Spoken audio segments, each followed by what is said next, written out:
So this is the IIT Kirtan group? Hare Krishna. Hare Krishna.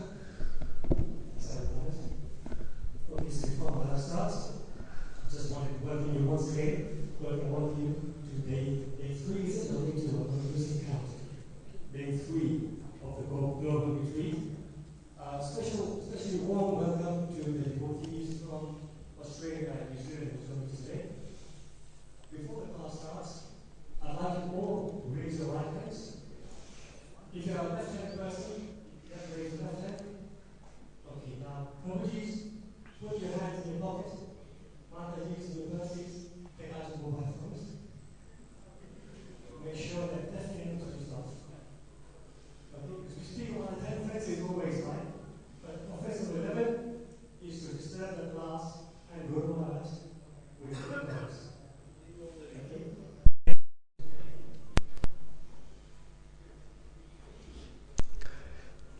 Hare Krishna. So, I'll start the class with one note I received yesterday, and I thought this point was very nice because I know that that point about Draupadi's disrobing causes a lot of heartache naturally. And so Kirti Kumari wrote to me, and so I thought I'll read it out because she made a very good point. So I thought of sharing that point with all of you. She wrote, My dearest Guru Maharaj, please accept my humble obeisances. All glories to Srila Prabhupada.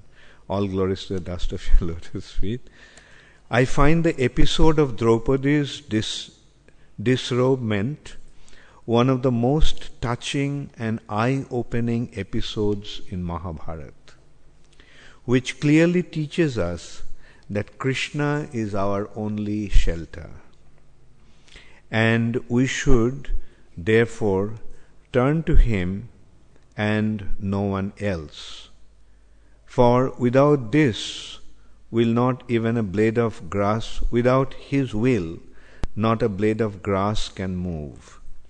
If Bhishma or anyone else would have protected her, then how could we have learnt who is our true shelter? How would have manifested the intense bond of love between Krishna and his devotees? This episode makes Draupadi most glorious, for it indicates how dear she is to the Lord. This episode glorifies Krishna as Bhakta Vatsala. Draupadi is a heroine, for she has taken full shelter of Krishna. If I could ever follow in her footsteps, I wouldn't mind getting humiliated millions of times without for what is more desirable than to be personally taken care of by the Lord of one's heart. Anyway, just felt like sharing this with you. Anyway, so I thought that's a very good point, because if somebody else came and took care of Draupadi, then where would have been the opportunity to see how Krishna takes care of his devotees? And as I told many a times, these are like dramas. Krishna's pastimes are like a drama, or you can also consider like a movie. A good movie has, although the movies are meant for entertainment, but all the good movies always have a very important message to convey. So these are two aspects, the entertainment and educational. So Krishna's pastimes, through Krishna's pastimes, what he is teaching, he is, in one hand, he is entertaining his devotees. Paritranaya sadhunam. The devotees are delighted, devotees are enchanted seeing his wonderful activities. Devotees always want to depend upon Krishna, be with Krishna. And when they're with Krishna, they see how beautifully Krishna is taking care of all of them. And Krishna teaches at the same time the advantage of being a devotee and disadvantage of being a non-devotee. The advantage of being in love with him and the disadvantage of being averse to him. So through his pastimes, time and time again, Krishna is actually making this point to us. Surrender to me, everything will be wonderful. Go against me, try it out. So that with that spirit we actually have to see Krishna's pastimes. I know many of the episodes, many of the happenings in the pastimes are very, very painful. But through that we have to understand Krishna is teaching us a lesson. Like another episode that always raises a lot of questions. Why did he have to do that? Like Ramchandra's pastimes. Why did he have to banish Sita Devi? What was her fault? She practically did not have any fault, and it seems that Lord Ramchandra was so unjust to treat his wife like that. Because somebody has said something, he banished her. I mean, it raises a lot of questions actually in the minds of many. But our business is to see why he did that. By doing that, he is setting such a wonderful example. That a kind of example that only Lord Ramchandra can cite. Nobody else can follow these examples actually. But from these examples one learns a lesson. The same thing with Draupadi's disrobing. And actually it does. It literally makes you wonder why Bhishma didn't stand up. And another thing that actually comes to the mind also, they're Kshatriyas. Their main thing is they can take the law in their hand and they can do whatever they want to. That's the right of a Kshatriya. Then why did Yudhishthira Maharaj behave in that way? Why didn't Bhim just stand up and like tear open Dushashan's chest right there as he did in the battle of Kurukshetra? Why he had to take a vow like that he would do it? Why didn't he do it right there? The point is, if he behaved like that there, then Mahabharata wouldn't have been Mahabharata. So I thought of just bringing up, emphasize this point once again since it came up. And thank you so much, Kirti Kumari. Haribol. Kirti Kumari is teaching in the international school in Mayapur. She is from Holland. And not only she is teaching there, she takes up a lot of responsibilities on her own. Like she takes care of all the samadhis of all the departed gurus of departed disciples of Srila Prabhupada in Mayapur. Actually, that area was being very badly neglected, and she took it upon herself, and she's taking care of those samadhis. Anyway, thank you very much. And so there are some questions also that came from the class this morning. I will answer those questions. I was thinking of addressing them in the class, during the class only, but then I noticed that all these questions actually came from the devotees here. So, should I address the questions first or should I do it at the end? So, first, okay. So you are the MC, so I have to follow. Okay, the first question is from Vinodini Radhika. Where is she? Okay. Hare Krishna Guru Maharaj, Pam Ho. Since material knowledge turns us to donkeys and also cause hindrance in our spiritual life, is it better to give up such knowledge and education? No. Since you are doing it, do it well. Because, why? Because, you see, we need also to have a contact with the material nature. Our business is to preach. Our business is not to reject everything and go to the forest. If that was our business, then I would have told you, fine, go ahead, give up your studies.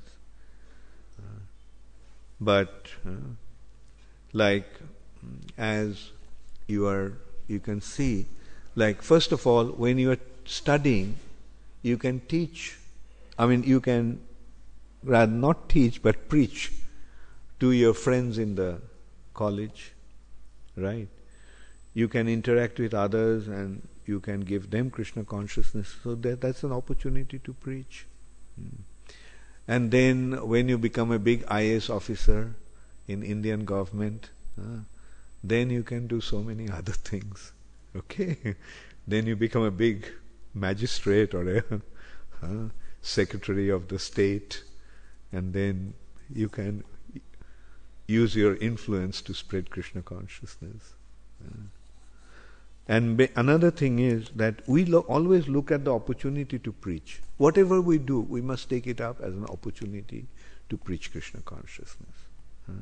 So take it up as an opportunity. Like we are seeing so many students are taking to Krishna consciousness. Like if we didn't go to the universities or colleges, could they become access to Krishna consciousness? No. So this is how we have to, like as Jesus used the expression, fisherman. A preacher is like a fisherman. He catches fish. So he'll have to see the ponds or the places where the fishes are there, and then they have to put the bait to get the fish, and then you hook the fish. All right? So making devotees is the most important business for us. And then, as I said, like in order to preach, we have to have the connection with the outside world. Like another thing that somebody was telling me yesterday, she was in South Korea, and she was telling that people respond to educated in a big degree that you have, especially in those countries. Oh, you are a PhD, you must be really wise guy. So, okay, for their sake, have a PhD. For their sake, you take this opportunity. All right? And so another point is that as a devotee, whatever we do it in the best possible way. Right? Arjuna is a devotee and he's a warrior. He's fighting. So he's the best warrior. Right? So, and we can also see in Prabhupada, the quality of a pure devotee is that whatever he does it perfectly. He does it perfectly. Like we have seen, whatever Prabhupada did, when he spoke, he was the perfect speaker. When he wrote, he is the perfect author. When he sang, he is the perfect singer. When he cooked, he is the perfect cook. When he chastised, he is the perfect chastiser.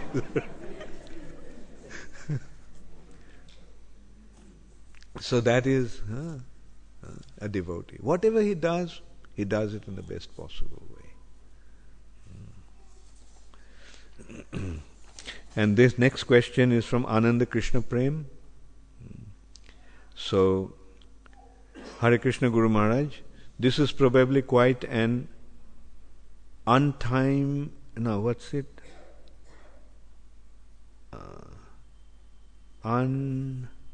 humble, okay, an offensive question, but sometimes I find myself in class hearing from those who don't seem to fit this description at all, although they still know far more than me.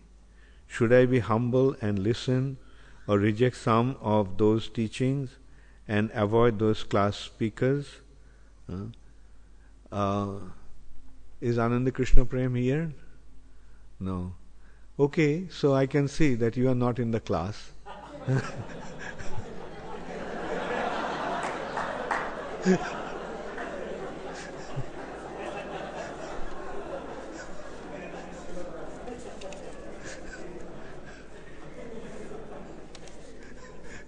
Anyway, he has some typing job to do.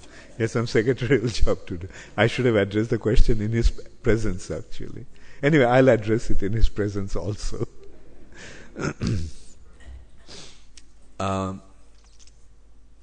Yes, here we have, anyway, briefly I can also address, since I brought it up, this point. You see, we should not select in that way. Of course, it is nice to listen to exalted devotees. But sign of advancement is to willing to listen to wherever Krishna Katha is going on. But also Prabhupada made another point here, that it is one must listen to a pure devotee. Prabhupada is meaning those who are not adopting, those who are not following the path of pure devotion, it's not advisable to listen to them. Like Bhagavatam actually gives the example, sarpachishta jathapayo, that just as lips, the milk has been touched by a serpent. Some snakes like to drink milk. And when that milk is touched by the serpent or drank by the serpent, it turns into poison. This is how Prabhupada said not to go and not to listen to the Mayavadis. Chaitanya Charitamrita also says, Mayavadir bhashya shunile hoy sarvanash. One is doomed if he listens to a Mayavadi, because their presentation is so contaminating that one may get affected by that, and that's why it's better to avoid them. Okay, so let's go to the main topic. So we discussed about Dhruva Maharaj. Yesterday we discussed about Dhruva Maharaj. Now we are going to the descendants of Dhruva Maharaj. In a way, as I said, Purans are the historical anecdotes. Like Dhruva Maharaj, we got to know Dhruva Maharaj's line.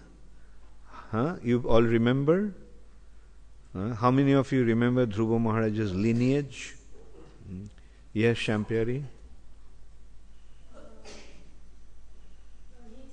Dhruva Maharaj is a son of Kanpad, and Kanpad is a son of Manu, Swambhu Manu, and Swambhu Manu is a son of Brahma.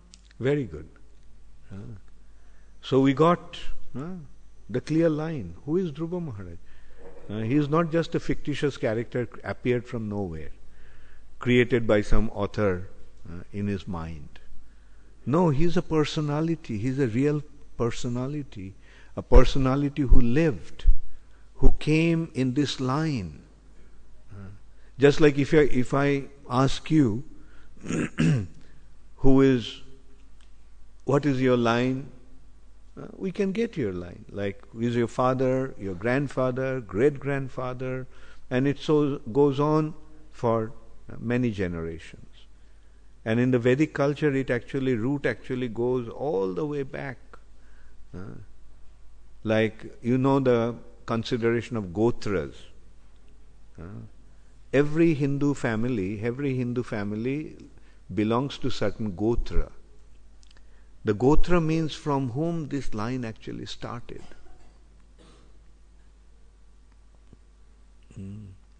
So, that is the authenticity that actually establishes the authenticity of these personalities. Dhruva Maharaj is a historical personality. That's why often I hear devotees, when they come to India from abroad, they feel that their faith in Krishna consciousness has become stronger when they go to Vrindavan and Mayapur. They get to see the places where Krishna performed his pastimes. The place Krishna was born, the different forests where Krishna performed his pastimes, and those places are still existing. 5,000 years back, Krishna was here, and Krishna was performing his pastime. Similarly, in Mayapur, we get to see Chaitanya Mahaprabhu's birthplace, then Advaita Acharya's place, Srivas Thakur's place, and different devotees' houses, different places where Mahaprabhu performed his pastimes. All different 9 islands, when we visit, we get to see different places of Chaitanya Mahaprabhu's pastimes. So this is how we can get to see that these personality, Chaitanya Mahaprabhu is not just a personality like that, like who just appeared from somebody's imagination. Chaitanya Mahaprabhu is real, and his pastimes are so transcendental. They carry such wonderful significance, and our faith becomes stronger. So what to speak of Mahaprabhu's associates, different kings, different personalities. Like you can consider also, few generations down the line, personalities like Bhakti Vinod Thakur, Bhakti Siddhanta Saraswati Thakur, Srila Prabhupada will become like such amazing personalities who came and performed their pastimes. And some people may even think, Prabhupada, Bhaktivedanta Swami Prabhupada is an imaginary character. Nobody can spread Krishna consciousness all over the world in 10 years' time. The chances of that is very bleak, but some people may question. Just like nowadays, people are questioning. Some people are saying that Jesus is a fictitious character. Jesus didn't exist. Are you familiar with that concept? They're saying that Jesus was created by certain Roman conspiracy. Things like that are going on. Like, just consider 2,000 years back, Jesus was here. But within 2,000 years, what's happening? Although Christianity has spread, now some people are trying to point out that Jesus is fictitious. So this is what they're doing. They're weakening the Christian faith. Of course, the chances of Prabhupada becoming fictitious is very bleak, very remote, because so many volumes of books that he wrote. Just as sometimes people question Vasudev's identity. I once met a scholar, long time back. At that time I was about 30 years old, 31 years old. And this person is a retired High Court judge, very well reputed. And it was in his house They invited me to give a class, and I went, gave a class, and he's supposed to be a great scholar, and naturally, a retired High Court judge, very well reputed person. And I was quite new in the movement, so you can well imagine I was quite young also, so the mode of passion was quite prevalent in me. Thank you. I read your question, Anand, and then I kind of gave a practical consideration that because you are not in the class. And all the devotees had a big laugh. Then I, of course, announced that you're doing some secretarial job for me. That's why you're not here. Thank you. So Anand is a very qualified devotee from London School of Economics, been serving as an officer in the British Army. He was a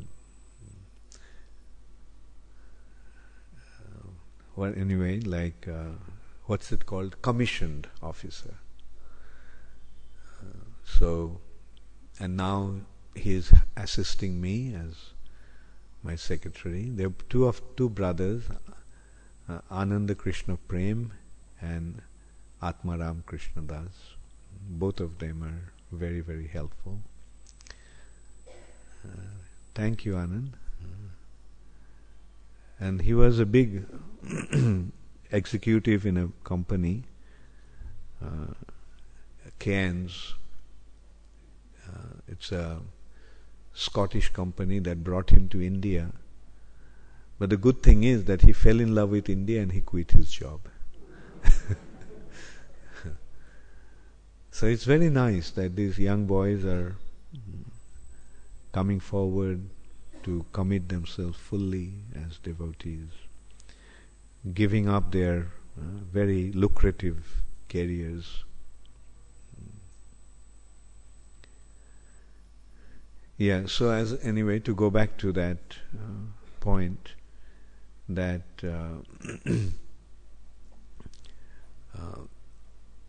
it's so easy for people to consider that history, they can paint history according to their imagination, especially the spiritual path. Nobody will question the existence of Aurangzeb. Nobody will question Alexander's existence. Nobody will question Napoleon Bonaparte's existence. But they do question, as I said, Jesus' existence. They do question, as I was saying, Vasudev. This person started to tell, I gave the class, and then he started that Vasudev is not a real person. Vyasa means a radius in Sanskrit. So he was trying to present that the one who has a total radius means it's kind of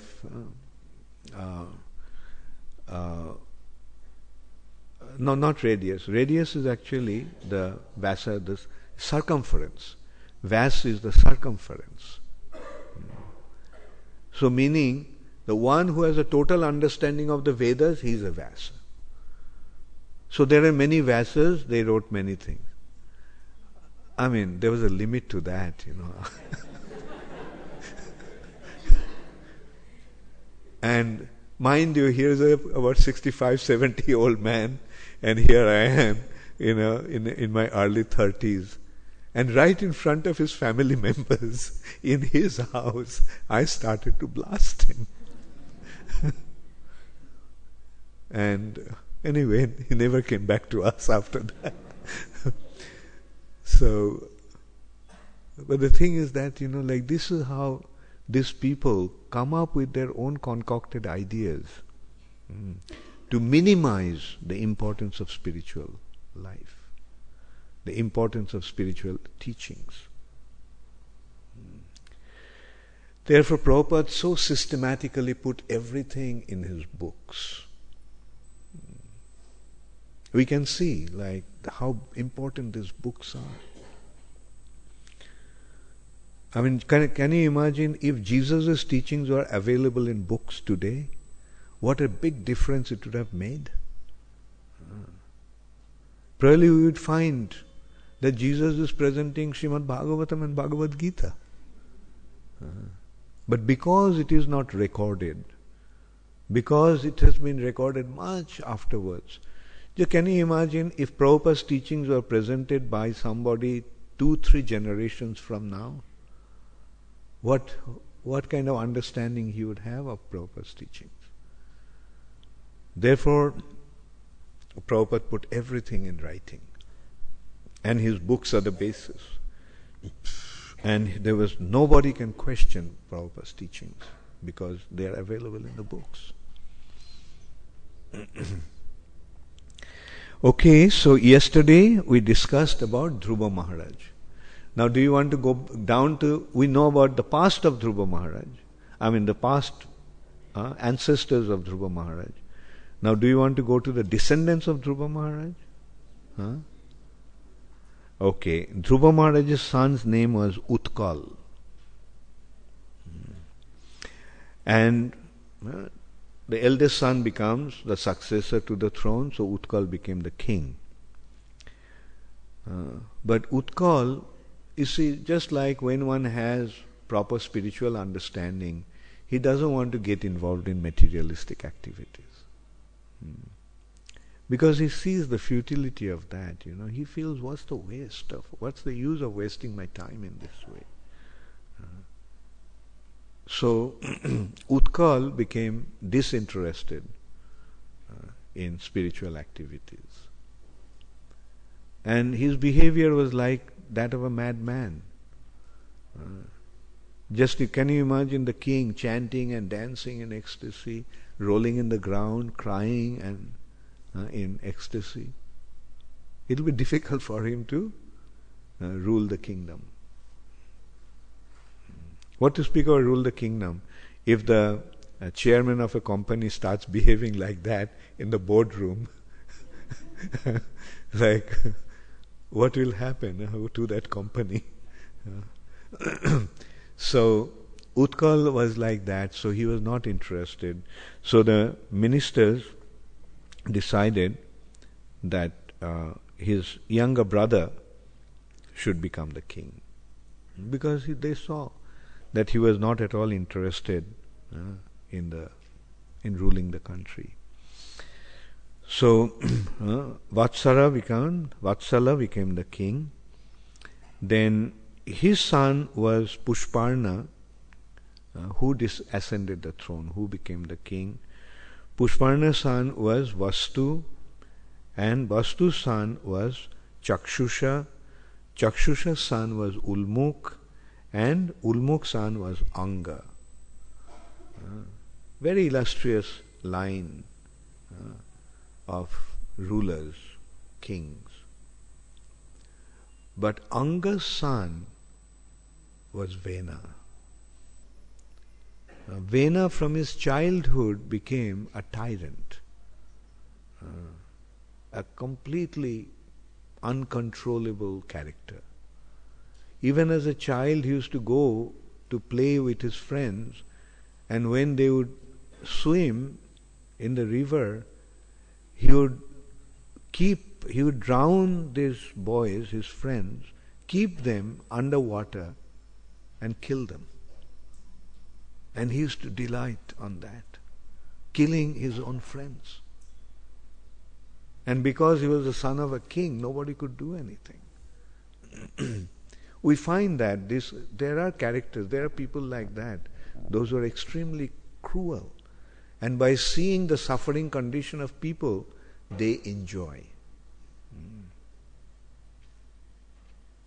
For example, I heard that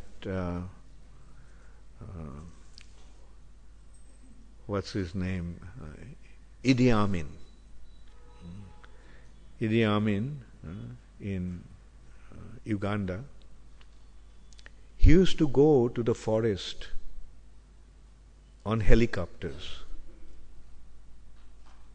And he used to shoot the rockets to the elephants. In the forest you see the herds of elephants in that part of the Africa. And when he would shoot an elephant that way, he would just hysterically start laughing. So deriving joy in this way, their pleasure in this way. And you have seen what he had done. Like he was so cruel.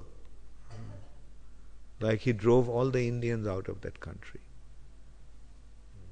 Uganda. And as a result of that, the country's economy collapsed because the entire economy practically was depending upon the Indians. And then they started to invite the Indians. Please come back, come back.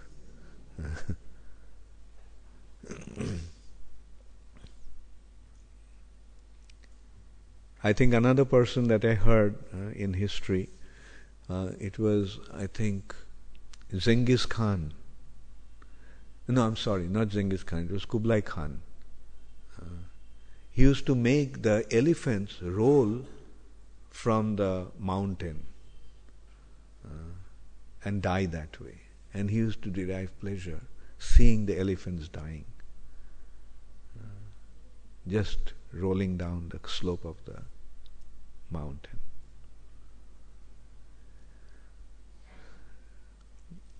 And anyway, so Bena was a character like that, or maybe much worse. They didn't drown their friends while playing. They didn't kill their friends when they were playing. And Anga tried to control him, but who couldn't? So finally, Anga, Bena's father, he left home, went to the forest, being totally disgusted with the situation. Then Bena became the king, and he was extremely proud. And he stopped the worshipping of the Lord and stopped the performance of sacrifice. His point was, worship me. I am the king. And his reasoning was, in the body of the king, all the demigods reside. There is a statement like that in the scripture. The king is which actually means the king is the representative of all the demigods. So which actually means the king has to be qualified like that. But he took it other way around, saying all the demigods are in my body, so worship me, that way you will worship all the demigods. There is no need to worship anybody else. And you can well imagine when such a person becomes the ruler, what would be the condition of that country. So people were suffering terribly in his rule. So that news reached to the Brahmanas, the saintly personalities, who generally reside in the forest. The Brahmanas live in a situation or environment away from the madding crowd, in a very peaceful situation on the bank of a river. They create their hermitage, very, very serene, very beautiful, and they live there. They generally don't have any connection with the outside world. Brahma bhuta prasannatma na sochati na kankshati sama sarveshu bhuteshu mad bhakting labhate param. They equipoise to everyone, so they generally don't bother about what's happening in the outside world. But when the news reached to them that how the people in that country were suffering, then these sages decided to do something about it, to rectify the situation. So they came to Bena and gave him advice that, look, as a king, your responsibility to take care of your children as your own son. Take care of your citizens as your own children. The word proja means those who are born in a special way. Prakrishta rupena jayate. The Sanskrit word for citizens is praja. Raja and praja. The king and the subjects. The Sanskrit word of subject literally means they are the children of the king who are born in a special way. Meaning they are not born as his own children, but they are his children. So that is the responsibility a king or a head of the state has. Unfortunately, that attitude is not prevalent anymore. Now, most of the leaders have become exploiters. And so they came and gave them the advice that, look, this is your responsibility. You are the representative of the Supreme Personality of Godhead. So when they started to advise him in that way, he said, who is the Supreme Personality of Godhead? I am the Supreme Personality of Godhead. So worship me.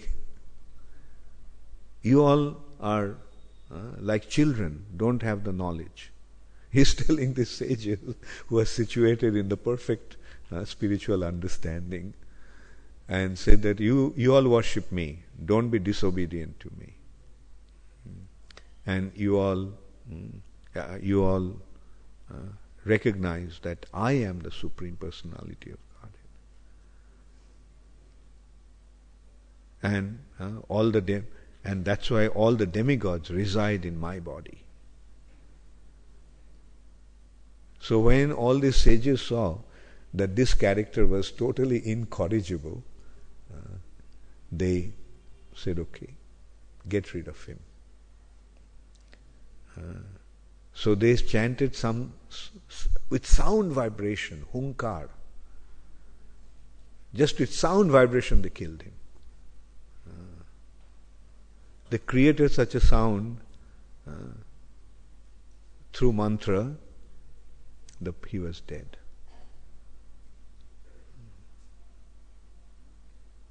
So now another trouble started. At least when Bena was the king, the dacoits and thieves and bandits, they were under control. But now that there is no king, they started to prosper. They started to flourish. The whole country now became full of dacoits and bandits. So the news also reached to these brahmanas, and they came. Here the word brahmana doesn't mean just personalities with a two-penny thread. Brahmana means those who are situated in transcendental platform. Brahma janati iti brahmana. And so this personality, after Bena died, there was no one to rule the country, and the whole country was plunged into a terrible disorder. There was total anarchy. There was no law and order. So the sages then decided to do something. So in the meantime, Bena's mother actually preserved Bena's body in some kind of medicated oil. So we can see that mummifying, the culture of mummifying, making mummies out of dead personalities, was very prevalent in the Vedic time. And they actually could preserve the whole body, not just skeleton. The whole body was preserved. So they first churned Bena's legs. And out of churning of Bena's legs, one terrible personality came out. and he was the forefather of the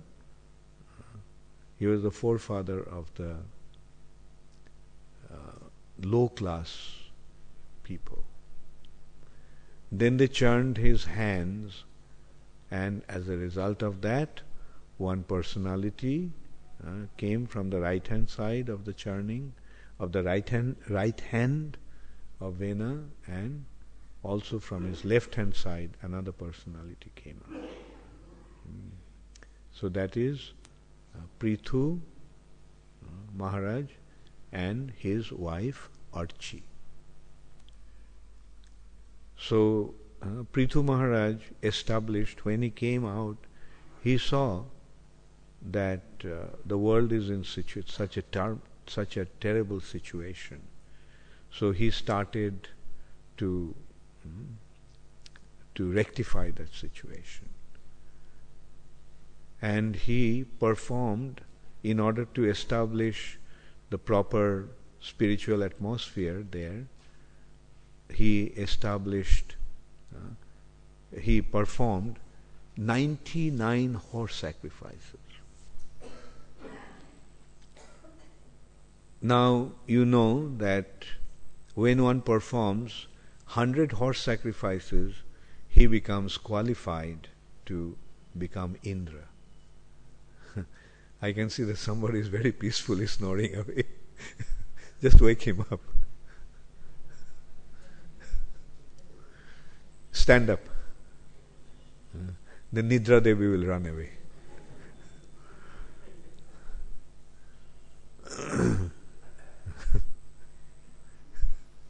I told you,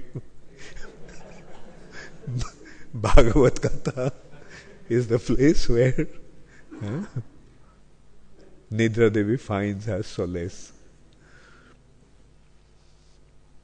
So, Prithu Maharaj then, Indra became worried that his position is now in jeopardy.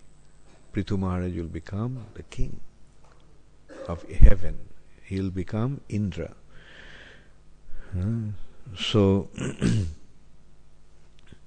Indra, in disguise of an ascetic, stole the horse for sacrifice. So Atri Muni, who was attending the ceremony, he noticed it, that somebody in disguise of an ascetic was stealing the horse. So he told that, Atri Muni informed that to Prithu Maharaj's son, Antardhan. So he immediately chased Indra, rescued the horse from him, and he was about to kill Indra. But Brahma intervened and prevented him from doing that. So therefore, because he defeated Indra and got the horse, he got the title, or his name became Bijitashva.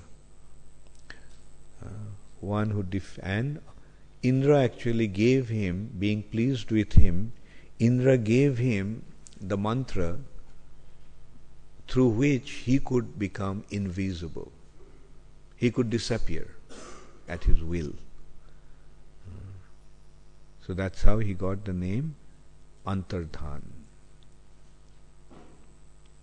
Now, Prithu Maharaj noticed, this happened before the horse sacrifice. Let me tell this one also. Becoming envious of Prithu Maharaj's prosperity, Indra actually told Mother Earth to withdraw all the grains, all the opulence. Actually, all the grains and all the wealth comes from Mother Earth. So Indra told her to withdraw all her assets, all her gifts to this world. So Mother Earth had done that.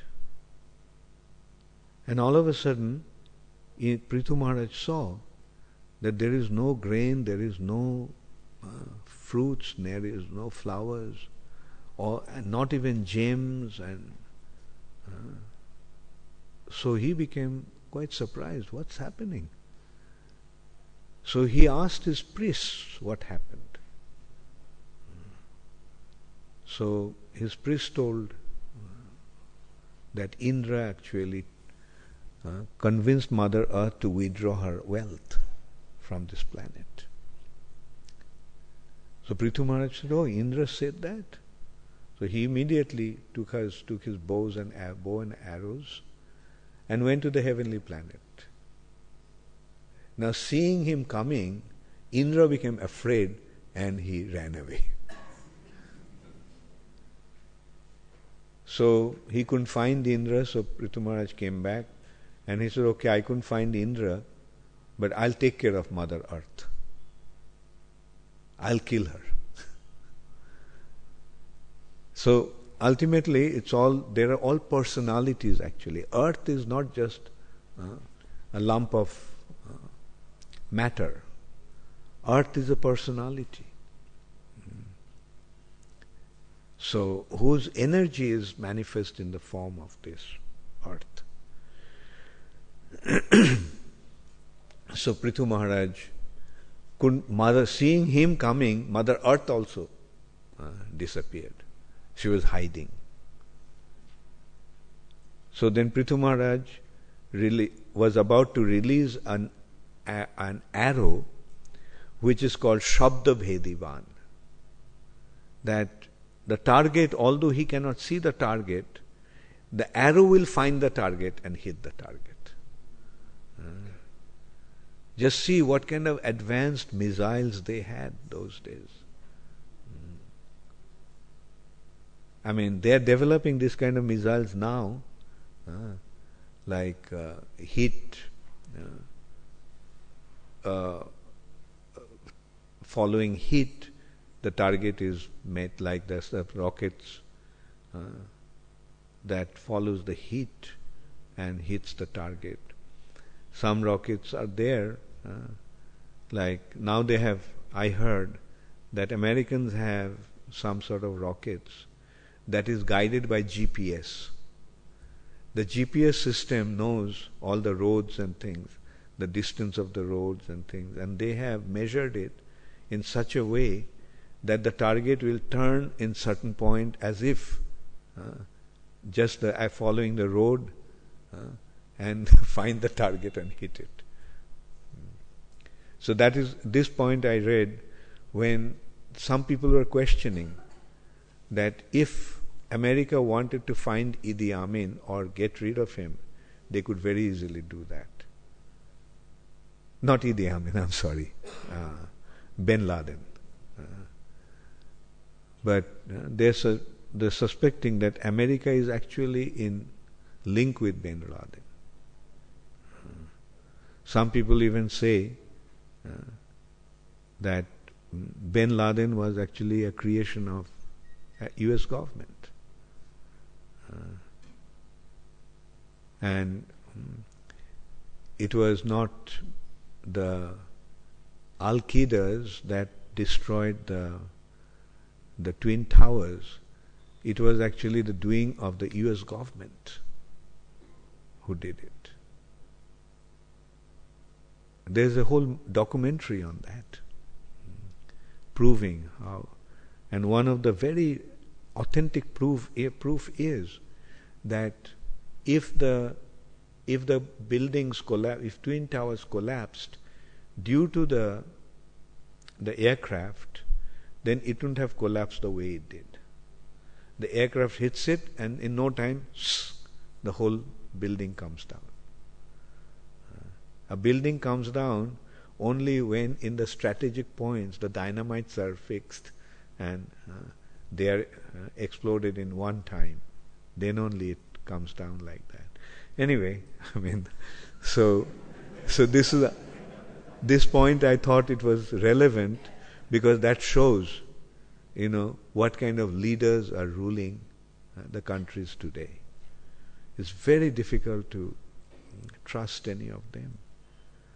So many, I think 5,000 people died due to the collapse of the Twin Towers. Can you imagine a leader for no rhyme or reason making 5,000 people die and two such massive buildings collapse just for their hidden agenda, just to fulfill their hidden agenda. So anyway, this is the world we are living in, and these characters have been very graphically described in the 12th canto of Srimad Bhagavatam. It's already started to unfold. 12th canto of Srimad Bhagavatam already started to unfold. Like 5,000 years back, they predicted what kind of characters are going to rule over this world. What's going to happen to this world. Anyway, so Prithu Maharaj got, and when he when he was about to release this arrow, a kind of a missile that will find the personality, although she is hiding. So then Mother Earth came out of fear. She came out in the form of a cow, and she mentioned to him what actually happened, why she did that, and she said, look, get all the mountains to become my calf, and then I will produce everything. So Prithu Maharaj then got all the mountains to become the calf of this Mother Earth. The first calf was Himalayan mountain. In this way, all these mountains became the calves, and for the sake of the calf, the cow gives milk or produces. So for the sake of these calves, she started to produce the grains and different other elements. So we can see how powerful these personalities were. They could actually just by their arrangement, or they can arrange to take care of even Mother Earth. Because of their fear, Mother Earth began to produce all the grains, and the whole world now became full of prosperity. And then only Prithu Maharaj decided to perform these horse sacrifices, not to get the position of Indra, but to bring prosperity to this earth. Through performance of these sacrifices or yagyas, ultimately Krishna consciousness is established. In this respect, we can remember the yagya for this age is chanting the holy name of the Lord. So when we perform this yagya, then the auspiciousness will prevail in this world. We may think, well, what's the point in going out in Harinam? Or what's the point in chanting these holy names like that? No. Just by chanting the holy name, the atmosphere will be created that will bring all auspiciousness to the world. In this respect, again, I can also mention that Prabhupada once casually mentioned that the world situation, and those who are aware of the political situation of the world, they actually accepted that statement when I mentioned it to them. Their point was, probably you remember in the late 60s and early 70s, the Cold War was going on between two big powers, Russia and America. And the world situation was so precarious at that time that the Third World War could break off any time. It came to situations like that, like the step that John F. Kennedy took against Cuba, It was a big challenge between Russia and America. Russia wanted to set up their base in Cuba, and John F. Kennedy, he took a step and said, nope, we'll send the US Army if you do that. So it was kind of a challenge for a war. But Khrushchev backed out. He was the head of states in Russia at that time. So he backed out. And it was such a disgrace for Khrushchev that he had to resign after that. Otherwise, he was the biggest leader of Russia after Lenin and Stalin. And anyway, this Cold War was going on at that time. Cold War means, like the war, not real war going on, but political war was going on, and any time, any moment, this could have erupted into a massive war. And Prabhupada said that this war would have happened, but chanting of the Hare Krishna Mahamantra is preventing from that calamity. Preventing that calamity. So when you chant the Hare Krishna Mahamantra in a subtle way, in a spiritual way, it is creating the good fortune, good atmosphere for this world. And that is preventing the world from a massive destruction. And in that respect, we can consider the world situation is extremely precarious now. Those days it was happening between two world powers. But now the threat is terrorism. The terrorism, like they don't have any other consideration besides their own agenda. Just consider, they're fighting the battle of religion. These terrorists are actually fighting to establish Islam. And just consider the other day, they killed 145 school children. They are all Muslims. Those school children are Muslims. And they are Muslims. They want to establish Islam. And they are killing their own people. And that to children. So this is how precarious the condition is. Like, then from that action of theirs, you can well imagine, like, what can they do to you and us? That is how precarious the world situation is. These terrorists are becoming more and more powerful. They're getting more and more support. More and more people are becoming affected by their doctrines. So many youth, so many young boys and girls from Europe and America and Australia are joining this ISIS, this terrorist group. I mean, see, European and Americans, youth, those who are brought up in very, very cultured and opulent society, why they are joining? Somebody asked me why they are joining them. Of course, my answer to that was, because youth want excitement. They want excitement. So anything that is exciting, they will go for that. Many of them are joining these groups because there is excitement. Oh, let's go to Syria. Let's go to Iraq. And let's join these groups. And that's what is happening. So this is just the beginning. Can you imagine what may happen in a few years' time? Now, what can prevent this? US government won't be able to prevent it. We are seeing Iraqi government becomes totally ineffective dealing with them. And for how long US government is going to do the dadagiri all over the world?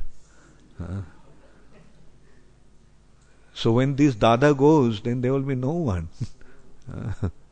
Dada means big brother. So then what will happen? These terrorists are going to terrorize the entire world. And you know how cruel they can be? How many of you have been to the Golden Temple in Amritsar? Okay. Did you see those paintings there? That shows how brutally they tortured these Muslims. This is the history. During Chaitanya Mahaprabhu's time also it happened. They tortured, it was happening. That was the time actually when Chaitanya Mahaprabhu was here. I didn't spend so much time, but I spent considerable amount of time in that exhibits they have upstairs. And halls after halls, there the paintings depicting what they had gone through, the Sikhs. Just to give an example, there was one leader, one Sikh warrior, leader of the group, called Banda Bahadur. So when they caught him, he was a follower of Guru Govind Singh. And when they caught him, you know what they did? They hung him from a tree upside down. And then they started to skin him from feet downwards. Can you imagine how brutal they can be?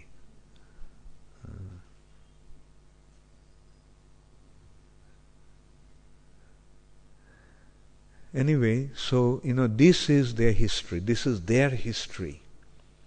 So from their history you can see what they can do.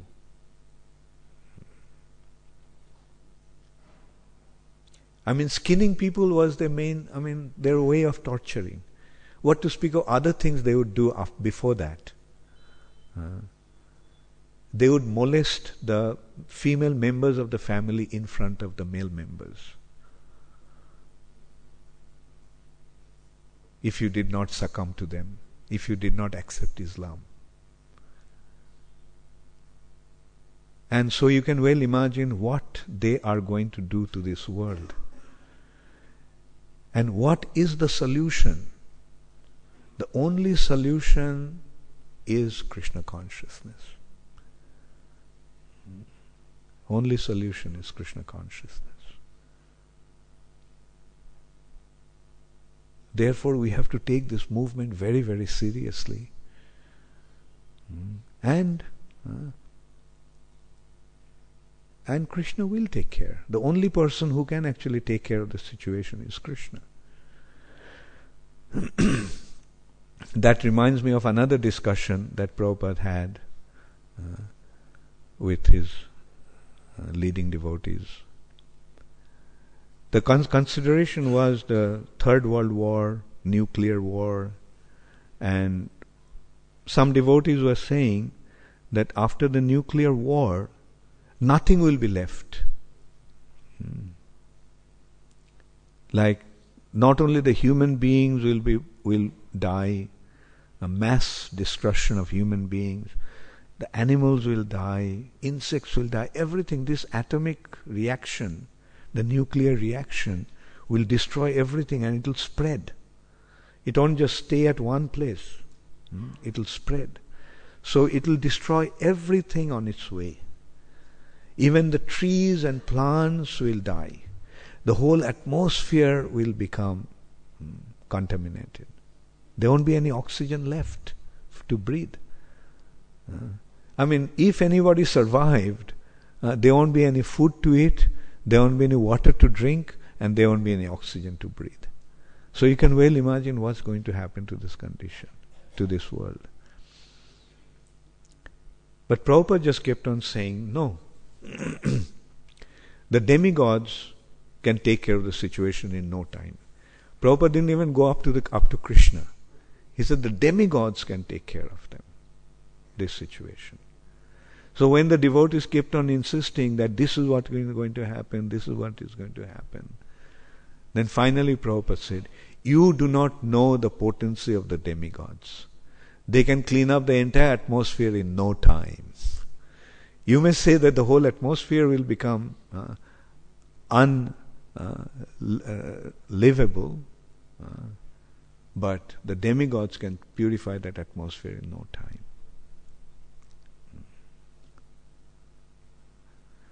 So this is how important this movement is. Take shelter of Krishna and he will take care. And that's another interesting thing to note in this respect is Chaitanya Mahaprabhu came to this planet. Chaitanya Mahaprabhu came to India at a time when practically the whole of India was under Muslim domination. Excepting one or two kings like King of Orissa, the whole of India was under Muslim rule. Why did Chaitanya Mahaprabhu come at a time like that? In order to show us that irrespective of the political and social situation, Krishna consciousness is the answer to everything. In this most precarious condition, if you take shelter of Krishna, Krishna will take care of you. Like Haridas Thakur was brutally beaten up in 22 marketplaces. Did anything happen to Haridas Thakur? How many of you know that episode? How many of you don't know that episode? How many of you want to hear about that episode? Okay. Haridas Thakur was born in a Muslim family. But he became a devotee, he became attached to the holy name, and he was recognized as a saintly personality. So the king got the report by one Qazi who was very envious, reported to the Muslim king that such and such person is following the culture of the Hindus. So the king sent his men to arrest him and brought him to his court and said, look, you are so fortunate that you have been born in a Muslim family. So why are you not taking advantage of that good fortune? Why are you practicing the activities of a Hindu? So Haridas Thakur said, look, so many Hindus are becoming Muslim. So if one Muslim becomes a Hindu, what's the loss? Then he said, no, Hindus can become Muslim because that's promotion. But for a Muslim to become a Hindu is demotion. That's not desirable. So Haridas Thakur said, look, I can't stop chanting. My tongue won't stop. All I do is chant because I can't help it. Even if I want to stop chanting, I can't stop chanting. And then he said that he just mentioned that if my body is cut to pieces, still I won't be able to stop chanting. Even if my life here leaves my body, I can't stop chanting. So then the Muslim king said, oh, that's the case. Then okay, let's see how true is your statement. So he called the executioners and told him to beat him in 22 marketplaces and kill him.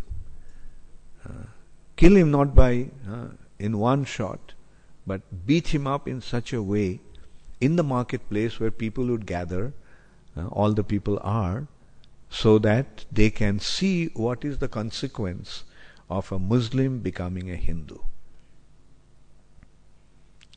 So they took Haridas Thakur to the marketplaces and brutally started to beat him.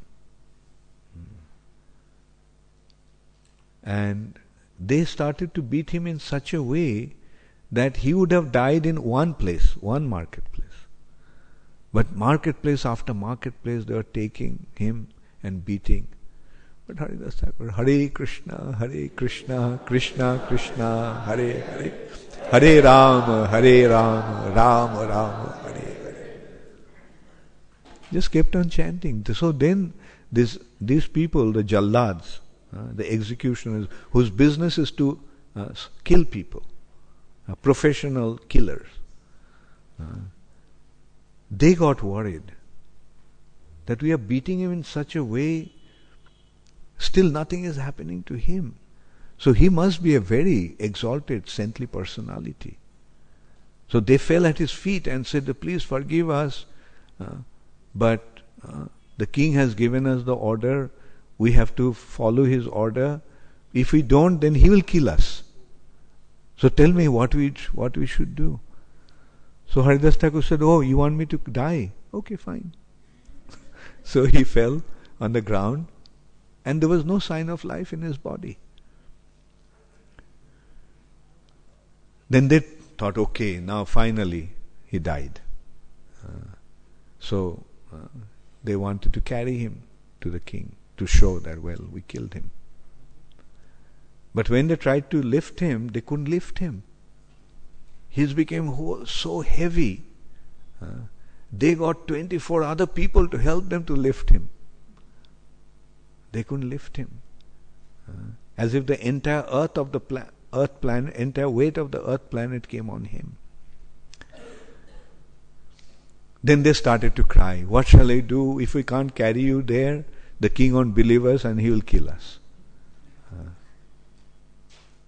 So then Haridas Thakur's body became light. So they carried him. So the Muslim king told, he is such a sinful person that he shouldn't be buried. Throw him in the Ganga. So they threw him in Ganga and his body went floating.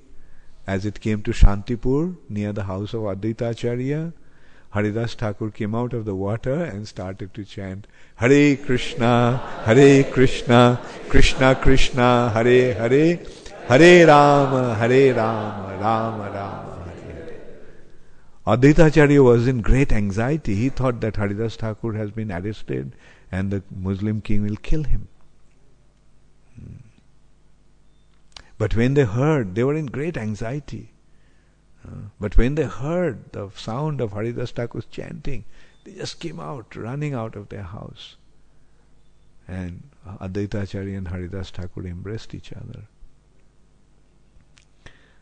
And so this is how, in one way, in one hand, the Muslim rulers were trying to torture the Hindus, but those who took shelter of Sri Krishna, they were saved, they were protected.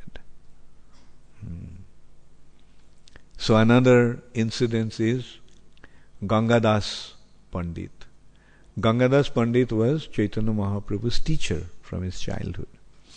When Mahaprabhu was displaying his Mahaprakash Leela, the pastimes where he was displaying that he was the Supreme Personality of Godhead, at one time Mahaprabhu called, all his devotees were there surrounding him, and Mahaprabhu started to tell them what happened. And he told Haridas Thakur, Haridas, it happened actually before Mahaprabhu's appearance. And he said, Haridas, you remember that? And Chaitanya Mahaprabhu said, at that time I was about to release my Sudarshan Chakra to wipe out all the Javanas from this world. But because you are waging them well, my chakra couldn't do anything. So you can see, like they were beating Haridas Thakur, but Haridas Thakur was praying for their welfare.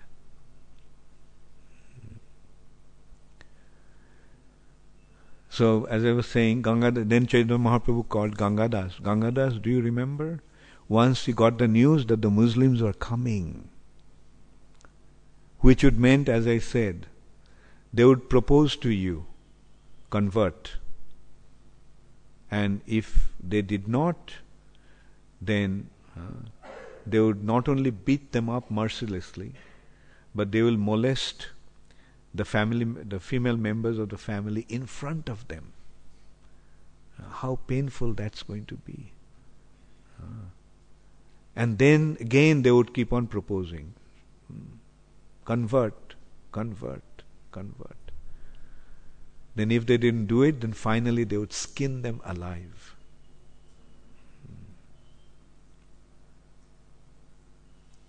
So Gangadas Pandit got the news that the Muslims are coming to convert him, because their goal was to convert the Brahmanas or anybody. So then Gangadas Pandit, upon getting the news, he ran away from home with his family.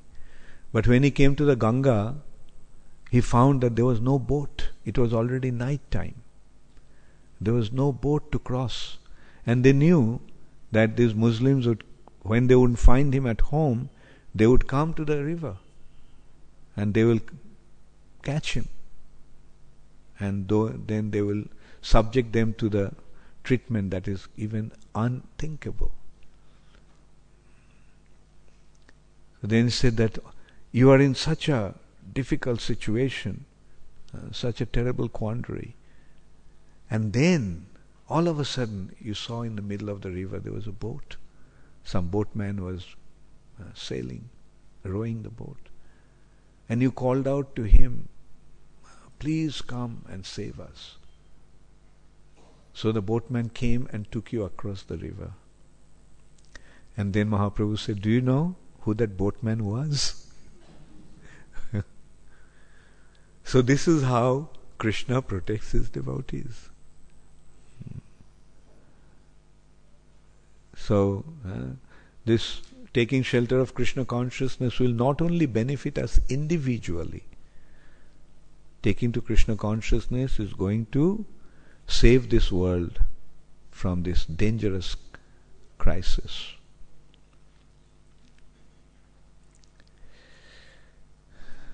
Okay, so one episode leads to another episode. I hope you all are enjoying and learning something. Yeah. Okay. So you see, like I'll tell you, every day I come with a set of episodes to narrate to you, and most of the days I just manage to tell 1 or 2 episodes out of 6 or 7 that I select. And this is how it's going on. I wanted to describe our Prithu Maharaj. I did to some extent.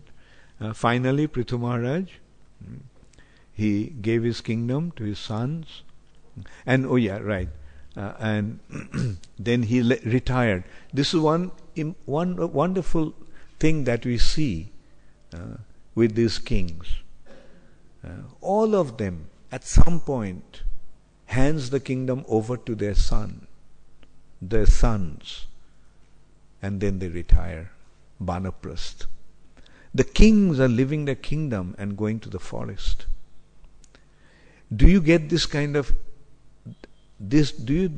see this kind of happening in any other country, in any other culture? Has there been a single instance of this kind of happening in the European history? Well, there's no need to mention about America and Australia, because they didn't have any history to begin with. But Europe is the only cultural country at that time, cultured country at that time. But there was no instance like that, Europe and Middle East. On the other hand, the father killed the son killed the father, brother killed the brother there in order to get the throne. There's so many such instances. But not a single instance of the king leaving the kingdom and going to the forest. That is the uniqueness of the Vedic culture. Vedic culture only can make the situation, only can make one to give up his kingdom and go to the forest. Why? Because they have the higher knowledge beyond this world, and they have the higher taste that is beyond this body.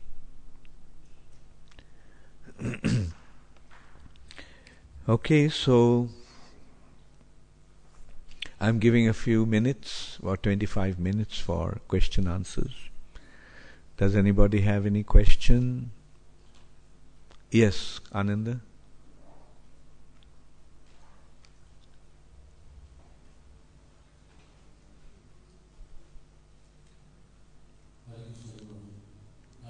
You said that when the sages lived, when there was no law and order in the land, full of disobedience, so on. In modern democratic systems, it seems that there is more law and order than there was in any monarchy. Is there any kind of compromise?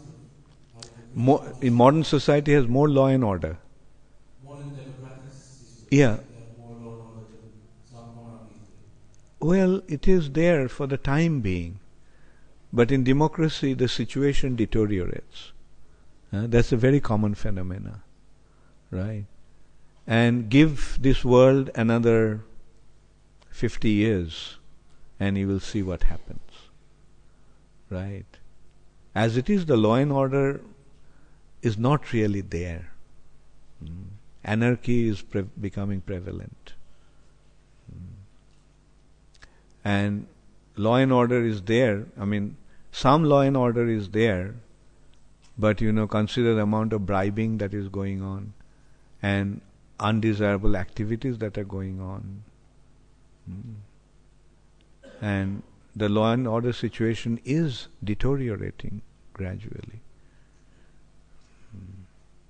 Because if there is no just king, law and order cannot be there.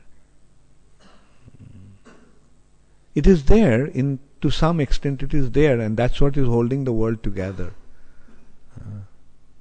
But question is for how long it's going to be there. And in a simple way you can consider the police system that used to be 30, 40 years back in UK. Is the police system as effective as that time? You're from there. Of course, I don't think you know what happened 30 years back. But at least, I'll give you an example. The police in UK did not carry any weapon those days. Do you know that? They used to carry only the baton, the stick. But now they're carrying weapons. Why? Because the situation is deteriorating. Those days everybody respected a policeman, but now people are killing policemen.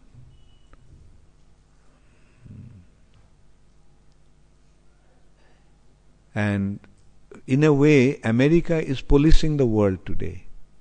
But for how long America will be able to do that? America's economy is already in shambles. So for how long they will continue?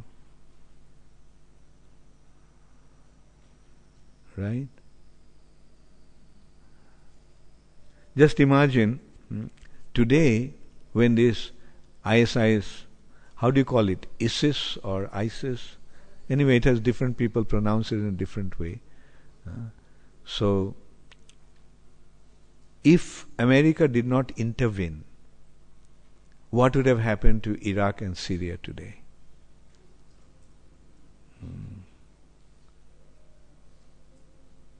So, the law and order situation is not better. Like, say for example, during Yudhishthir Maharaj's time, no one will ever dare to break the law. During Parikshit Maharaj's time, no one was indulging in meat eating, intoxication, illicit sex and gambling. You know that, right? Now just compare to that, what's the situation of the world today? Just consider, the way, drug trafficking, mass prostitution that's going on in this world, the mass distribution of meat, the mass arrangement for gambling that's going on in this world. Is it a good sign? Is it a sign of law and order being established? Or it is a sign that law and order is in shambles?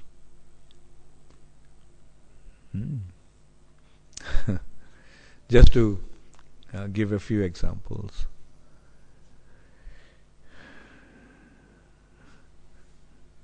There's a question, morning class question. Bhadra Baladev Das, devotee absent.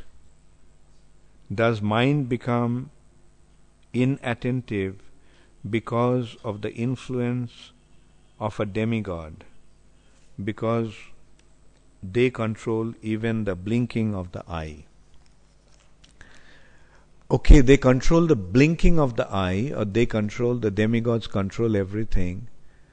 Do you know how they control it? Anyway, the boy who asked the question is not here, but I am asking you all, do you know how the demigods control? They control through an arrangement called guna karma. The modes of material nature and individual's karma.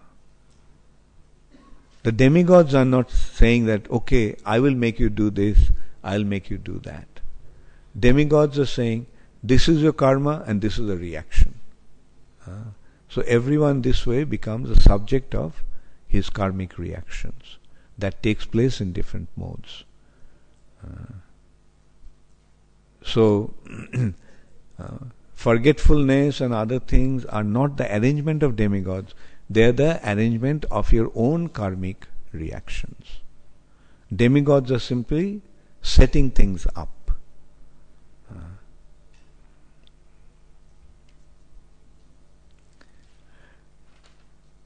Rasamrita Devidasi. Okay. Hare Krishna Maharaj, may I ask how such an exalted personality like Prithu Maharaj was churned out of such a sadistic demon? Well, it was the arrangement of the Lord. It was not demon's karmic reaction that brought him out. Demon's karmic reaction actually brought out that demon. Right? But then when that karmic reaction was nullified, then the Lord decided to come in this way through him.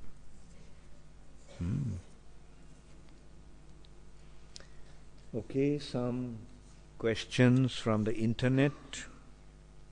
Marian from Leicester. Dandavat Pranam Guru Maharaj, Pamho AGTSP. As a convert from Christianity, I have heard of Christian martyrs. Please could you tell me where I can read about Vaishnava martyrs like Haridas Thakur? Okay, read Chaitanya Charitamrita, Marian. You'll find Haridas Thakur's episode. Also Gangadas Pandit, as I said. But one thing is that there are not many such brutal incidents in the Vaishnava culture. Because the Vaishnavas, since they have taken shelter of the Lord, they are protected by the Lord. And since the Vaishnavas do not really get into Vaishnavas are not confrontational, they are not subjected to such treatment. So this is one thing we learn.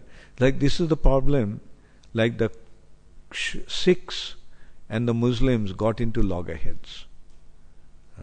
And that's why it led into such a situation. But if one accepts, well,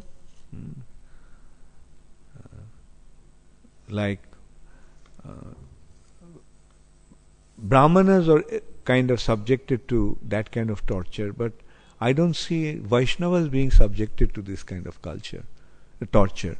So that is a very wonderful thing to note. Let us become Vaishnavas, let us take shelter of Krishna, and let us see what happens. And sometimes when we are faced in such situation, we take shelter of Krishna and let's see what Krishna will do.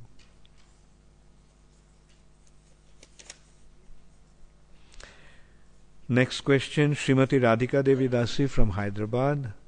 Please accept my most humble obeisance at your most auspicious lotus feet. All glories to your holiness, all Gurudev. Do great devotees of the Lord feel pain when they are tortured by opposing elements?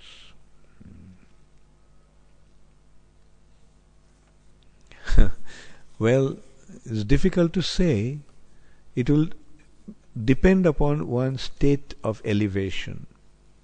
If he is in a very exalted position, when his consciousness is withdrawn from his body, then he will not feel any pain, no matter whatever is done to the body. But let us hope that no devotee is subjected to that kind of heinous treatment, brutal treatment. So these are the last questions I'll take. Dearest Guru Maharaj, this is from Devahuti. Where is Devahuti? Yeah. Please accept my humble obeisance at your divine lotus feet. All glories to Srila Prabhupada. All glories to you. You explained earlier that Srimad Bhagavatam states how envy and anger are manifestations of the age of Kali. However, we often see that Indra depicts both these aforementioned qualities. My question is, in such a case, why does the position of Indra, which is obtained after immense pious activities, illustrate this dual aspect? Okay.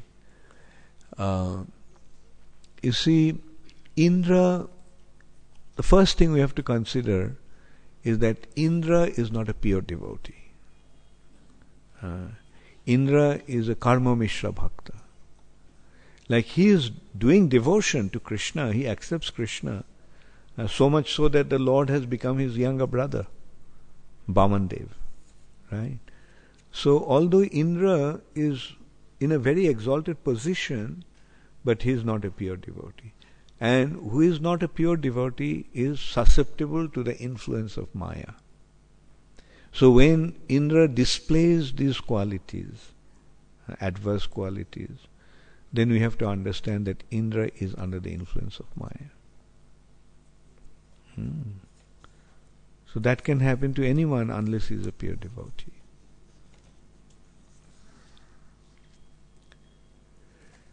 Next question, Nayana Bhiram Das. Hare Krishna Guru Maharaj, please accept my humble obeisances. All glories to Srila Prabhupada.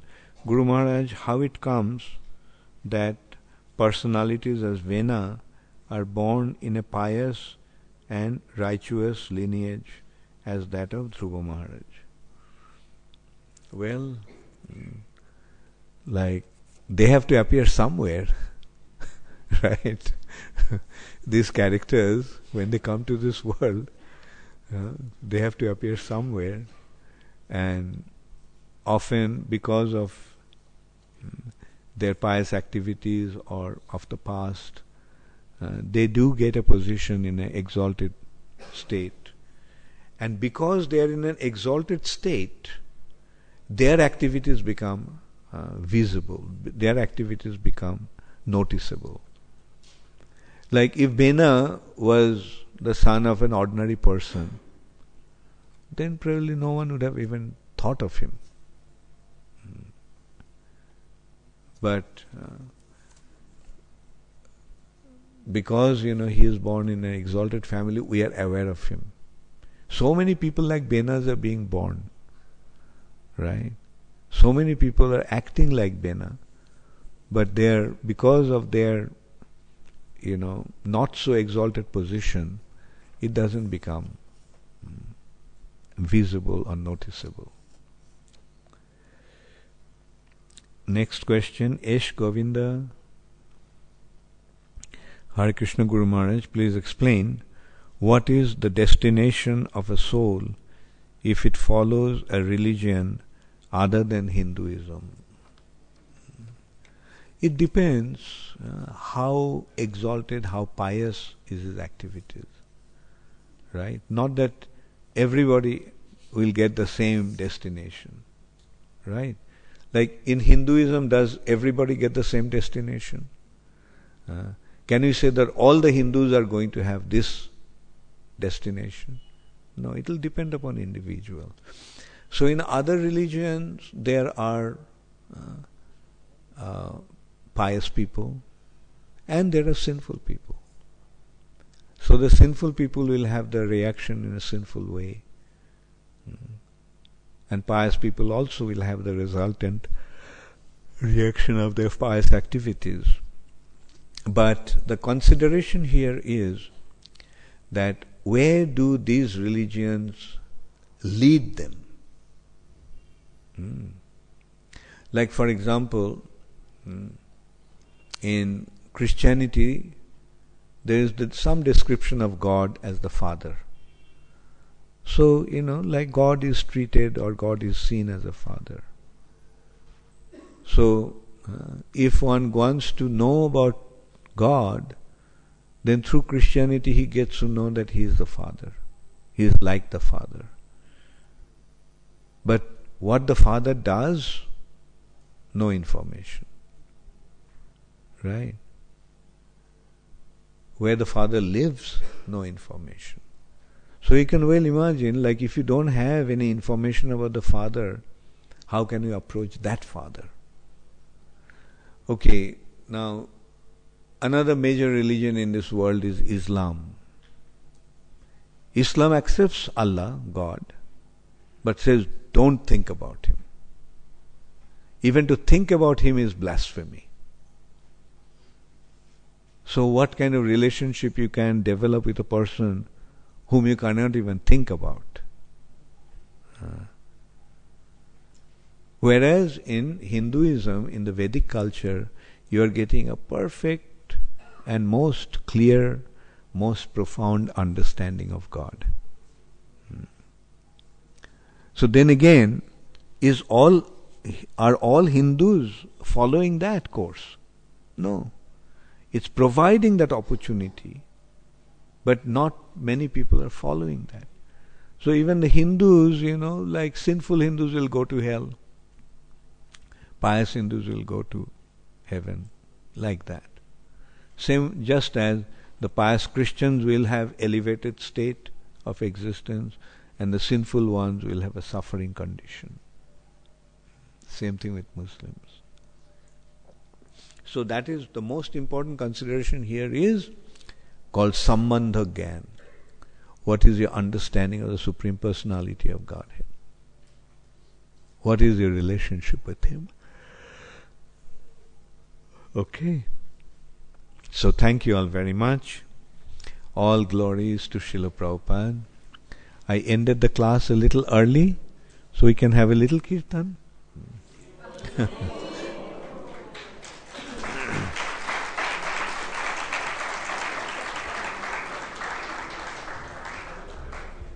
What happened? Why did you clap before the kirtan?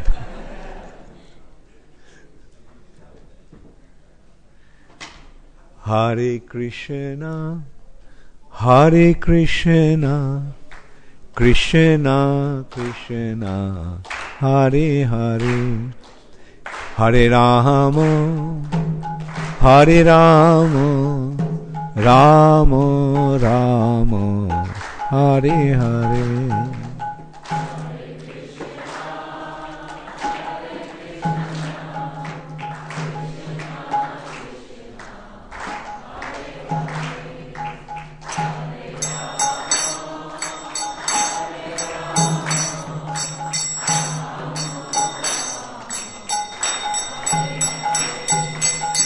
Hare Krishna, Hare Krishna, Krishna Krishna, Hare Hare, Hare Rama, Hare Rama, Rama Rama, Hare Hare.